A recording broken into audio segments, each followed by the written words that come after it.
السلام عليكم إخواني أخواتي الكرام.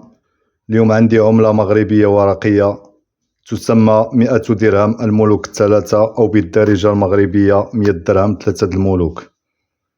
هاد العملة تم الصك ديالها أو الإصدار ديالها سنة 2002، وكانت أول عملة ورقية من فئة 100 درهم يتم إصدارها في عهد جلالة الملك محمد السادس، وتحمل صورة للملوك الثلاثة: الملك محمد السادس، ثم الملك الراحل الحسن الثاني، ثم الملك الراحل محمد الخامس رحمهم الله.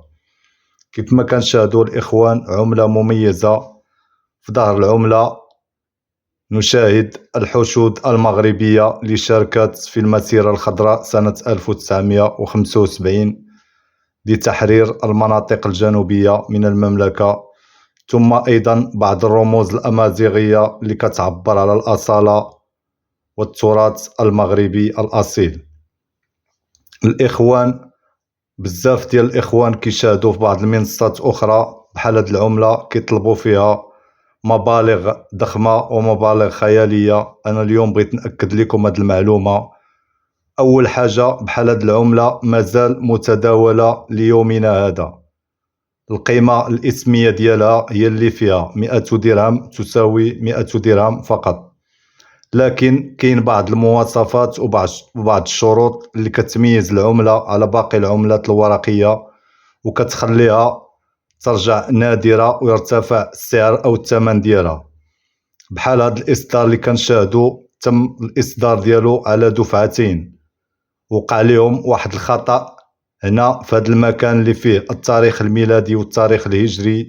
الدفعة الأولى ما كانش فيها داك الخط أو داك الفاصل بين التاريخ الميلادي والتاريخ الهجري، ومن بعد ردوا البال واكتشفوا هذا الخطأ، والدفعات اللي جات من بعدها فيهم داك الفاصل أو داك الخط. بحال هاد العملة اللي كنشاهدوا أمامنا، السعر ديالها هو اللي فيها نفس القيمة الإسمية: 100 درهم، تساوي 100 درهم فقط.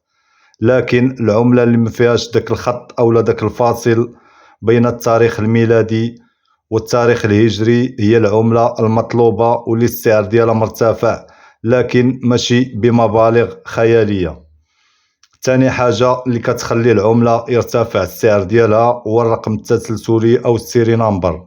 إلا كان فيها رقم تسلسلي نادر، مثلا يكونوا نفس الأرقام متشابهة، 6 الأرقام، كيرتفع السعر ديال العملة. وماشي غير هاد العملة ديال 100 درهم، تقريبا جميع العملات الورقية إلا كان فيهم السيري أو الرقم التسلسلي نفس الأرقام متشابهة كيرتفع السعر ديالها. كيف ما كنشير الإخوان، العملة اللي مطلوبة من هاد الفئة هي اللي ما فيهاش داك الخط أو داك الفاصل بين التاريخ الميلادي والتاريخ الهجري. الإخوان، أنا بغيت نوصل لكم هاد المعلومة حيت كاين بزاف ديال الإخوان تيراسلوني كيسولوني على هاد العملة. كنتمنى هاد المعلومة تكون كافية ومفيدة. إخواني، حتى نتلاقاو في شي حلقة أخرى، أقول لكم دمتم في رعاية الله وحفظه، والسلام عليكم ورحمة الله تعالى وبركاته.